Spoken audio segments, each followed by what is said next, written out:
Ligayang Pasko po sa inyo lahat. Maligayang Pasko po, Father. Parang hindi kayo maligaya, no? Bahagi o, no? Nawa ay higit natin kapinabangan ang biyaya ng dakilang araw na ito. Ito po ay hindi lamang pagkasariwa ng isang ideolohiya o filosofiya. Hindi lang ito pagdiriwang ng isang pangyayari. Ito ay isang pagkilala sa isang persona. Ang persona ng isang Diyos na naging tao. Ang salita na naging damang. Kaya bahagi yun ng ating pagninilay sa araw na ito ay pagkakataon na kung saan ay bigyan natin ang ilang mga puntos para maging makahulugan ang ating Pasko 2025. Una, ang kaganapan ng Diyos na naging tao na nakipamahay sa atin ay nawa una makita natin na alin ang pagdating ng Diyos ng may kababaan ng loob. Hindi marangya. Bahagi yun. Ito'y kapanganak ng Diyos na naging tao, hindi sa isang palasyo. Ngunit saan? Yan. Nakita ko natin. Sa isang sabsaban. Ang tawag na natin dito ay Belen. Pero sabi nga natin, anong bagay yung Belen? Ang Belen ay alin? Yung Bethlehem. Ito pong nakikita natin, yung tawag natin Bethlehem, Belen, ibig sabihin ni alin? Yung imahe na nangyari sa Bethlehem. Tinatawag natin yung panahon na si Jesus ay ipinanganak sa Bethlehem. Alam niyo kung sino unang gumawa ng Belen? Later na lang yan. No? Sino? Si San Francisco ng Assisi. Around 1800. So, ibig sabihin, noong una, wala tayong tinatawag na nativity scene. No? Bahagi yun. No? Walang imahin. Bagamat nandun yung nakatalaga sa banal na kasulatan. Pero bahagi yung mas maliwanag na rin, mas nakikita natin ngayon, gawa nakatutulungan tayo ng imahe na yan dito. Dito gumagalaw pa. So, mayroon mismo tayo na tao na nakalagay dyan. At nawa nga ho ay paanyaya na rin. Sana nga po ay tunay na magkaroon ng laman, hindi lamang estatwa. Pero yun, ang Diyos ay dumating sa atin ng may kababaan ng loob. Hindi siya natatakot sa gitna ng ating kahinaan at kawalan. Huwag natin kalimutan. Ninahis niya na siyang Diyos ay maging tao. Bagamat ang mundong ginagalawan natin, yun yung tinitingala natin. Ang mundo ng alin, kapangyarihan, ang mundo ng success, at yung imahe ng umisa na alin, pagkakataon na sabi na natin mabongga, pero yung imahe na ipinamamanig sa atin ay alin? Ang imahe na ang kadakilaan ng Diyos ay nasa kababaan ng loob. Wala sa kapalaluan. Pangalawa, ang Diyos na ito na sumama sa atin ay alin? Dumating sa atin sa gitna ng kagiliman. Kaya yung ating kanina madilim. Bahagi ko yun. Hindi lang pa-effect yun para maintindihan natin na si Jesus ay dumating sa gitna ng kadiliman. Sa perspective natin mismo bilang mga Pilipino, ay sabi na natin, no? Ngayong Pasko na yun ay dumating niya sa gitna ng usapin na flood control project anomaly, drought and corruption. At tayo na papasalamat ngayon kasi yung December natin ngayon, no? Hindi tayo ngayon masyado sinalanta, no?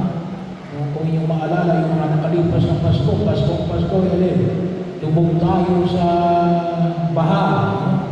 Sa matinding mga bagyo. Pero makita natin kahit na sa gitna ng kadiliman, sabi nga sa Ebanghelyo natin ngayon, ay sumisilaw ang kahalagahan ng liwanag na dulot ng ating Panginoong Jesucristo. Ang tala na magagabay sa atin sa gitna ng ating kawalan. At nawa ay ito rin ang magiging bahagi ng ating pagtugon sa gitna ng ating mga pag-aalinlangan, kalungkutan, takot, at na hindi natin maintindihan kung ano yung darating na kinabukasan. Kung ano yung darating ng 2026. Pero bahagi yun. Sana makita natin na siya yung liwanag na siyang tatanglaw na sa atin. Pagaman po, ngayon ito, tayo ito sa loob pa rin na jubileo ng pag-asa na magtatapos sa January 6. Pero yun ang huwag namin kalimutan. Ang pag-asa na dala ng liwanag ni Jesus kahit nasa gitna ng ating kadiliman. Ito rin yung Diyos na dumarating sa bawat isa sa atin. Sa gitna ng ating kapaturan, tayo ay bagamat na yun ay long weekend, alam natin ang mga pagod. Pero nawa makita ko natin nawa masustain tayo sa pagkasama-sama natin. Yung iba galing pa sa Manila, sa trabaho. Yung iba galing pa sa abroad, umuwi. Sa gitna rin naman na kung saan ay dumating siya sa atin, sa gitna ng kahit na sa mga makasalanan. Ito'y Pasko, hindi lang ng mga banal. Pasko rin ito ng mga makasalanan. Sa mga kapatid natin na sinasampahan ng kaso na yun, gawa ng grabe corruption. Ito rin ay bahagi na kung saan ay huwag namin kalimutan. Ito rin ay Pasko ng mga makasalanan. At sa mga walang makaalala. Sino yung mga walang makaalala? Yung mga kapatid natin na mga may sakit, yung mga matatanda, yung mga lubos ng ulila, sa katatayuan, mga kapatid natin na nagugumon sa bisyo ng pinagbabawal ng gamot, hindi kaya ay anong uri ng adiksyon. Yung mga kapatid natin na nasa ibang bansa, kung sana po matawagan ninyo, masanganan sa bilangguan. Ito rin ay Pasko na kung saan ay pinaanyaya sa atin, sa gitna ng ating mga pagtawagin natin ay mga kapatid na walang makakaalala. At sana kung mayroon tayong maalala, ay sana man naman ay maalala natin. Kasama na rin dito yung ang pakiramdam nila ay hindi sila karapat-dapat. Sa bahagi na ipinamanhid sa gitna natin sabi nga natin, ang Diyos na naging tao na nakipabayan sa gitna ng kahinaan ng tao. No one is excluded from God's love. Walang iniiwanan ang Diyos sa kanyang pagmamahal. So ano ngayon yung hamon ay pinamamagay ko sa atin ngayon? Para po sa dakilang pagkasuhan ngayon, 2025. Bahagi ho nawa yung paglalakbay kanina bago magmisa, ipinakita yung alay yung paglalakbay at yung dinimibang natin ni Maria, ni Jose patungong Bethlehem.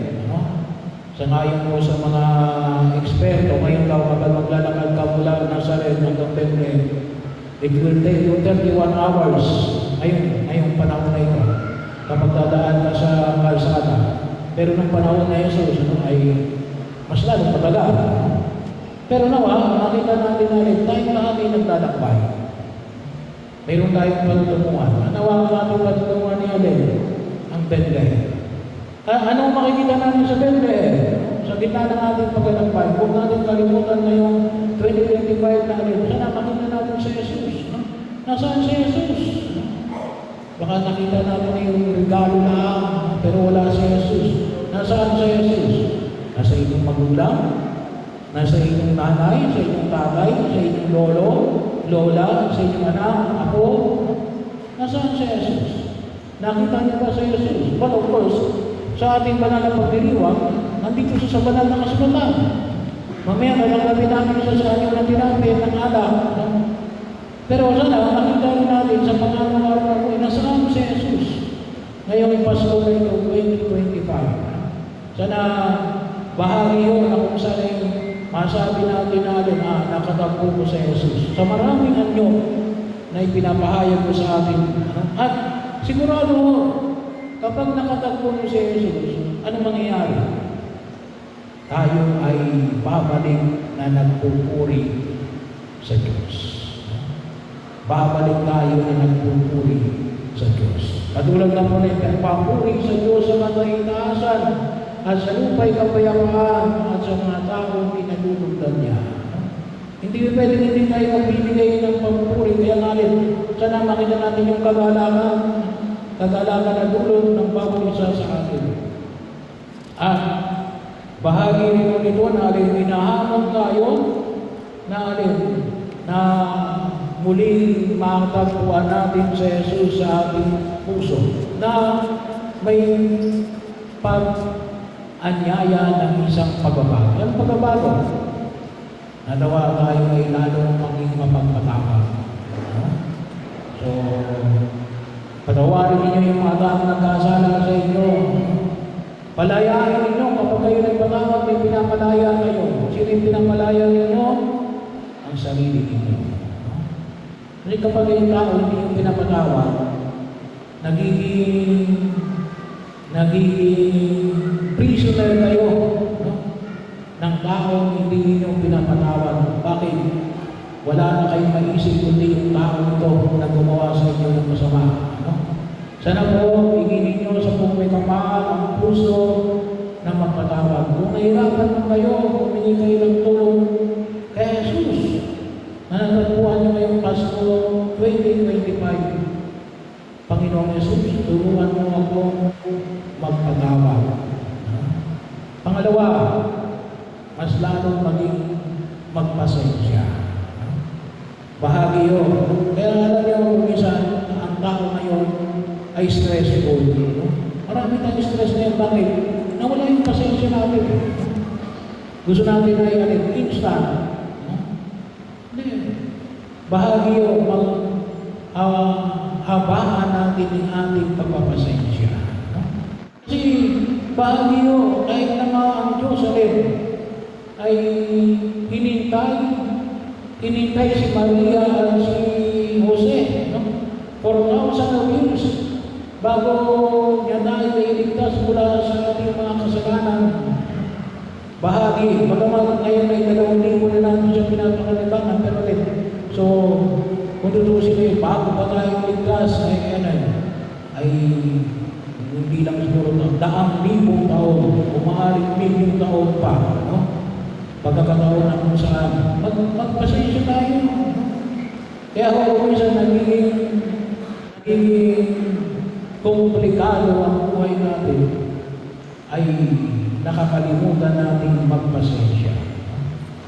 Ano pa? Lalong mapagbigay. Magbigay tayo. Hindi style Robin Hood. No? Anong style Robin Hood? Huwag kayong magbigay ng higit sa inyong kakayanan. Kasi bakit? Saan kayo kukuha nun? Magnanakaw kayo. No? Kaya ako minsan sinasabi itong mga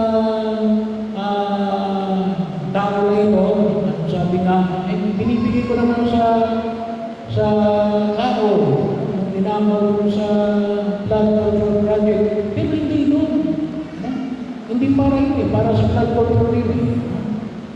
Kaya ang maibibigay ko lamang ay yung kaya lang ninyo. Kung hindi nyo kaya, huwag kayong magbigay. Kasi bakit? Saan kayo kukuha naman? Kasi iba kayo kukuha. No? Kaya wag mo kayong naiya. Ito lang yung kaya mong ibigay. Ito lang mayroon ka. Kasi kung ikaw ay nagbibigay ng higit sa iyong kakayanan, sa ibang mo kinuha yan. Kanino mo kinuha yan? Sa ibang tao yan. Ay hindi bigay yun. Nakaw yun. Bahagi yun. Yung ibibigay natin niya rin, yung ating lang. Kaya, hindi naman tayo hingan ng isang bagay na wala tayo. Kaya huwag kayong yung dignidad ng pagbabahagi. At Father, pinipilit ako, ay wala sa kanila yung kapangyarihan kung ano yung kanilang tatanggapin. Ang kapangyarihan niya rin bukod sa nagbibigay. Kaya, yung generosity natin niya rin, kung mayroon tayo, magbahagi tayo. Father, wala ako ngayon. May panahon ka. Yung panahon mo, ibigay mo. Father, wala rin akong panahon. Manalangin ka, ipanalangin mo yung bawat isa. No?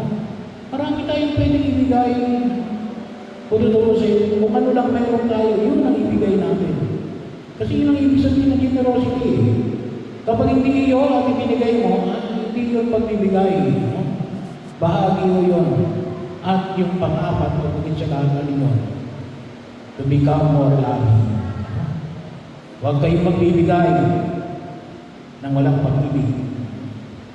Sabagat ang tao may pag-ibig, may ibibigay.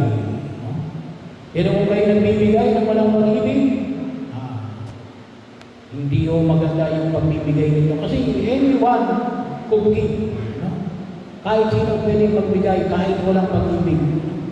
Yung imahe na ipinahayag sa atin ngayong araw na ito, pagbibigay ng Diyos ng kanyang sarili. Bakit? Dahil ba kailangan niya? Bakit ba nagbigay ang Diyos para palitan? Hindi. Kaya siya nagbigay ng kanyang sarili out of love. Kaya bahagi mo yun, laki pa natin ang pag-ibig ang ating mga ibinibigay. At ito'y pagdalangin natin para po sa araw na ito, na katulad natin nawa sa ating paglalakbay tungo sa Bethlehem, ay makita natin ang batang sa Jesus. At tayo ay tunay na magbigay ng papuri sa Diyos sa pamagitan ng ating pagiging mapagbigay sa bawat isa. Lalo na ng pasensya, ng pagkapatawad, at punong-puno ng Panginoon.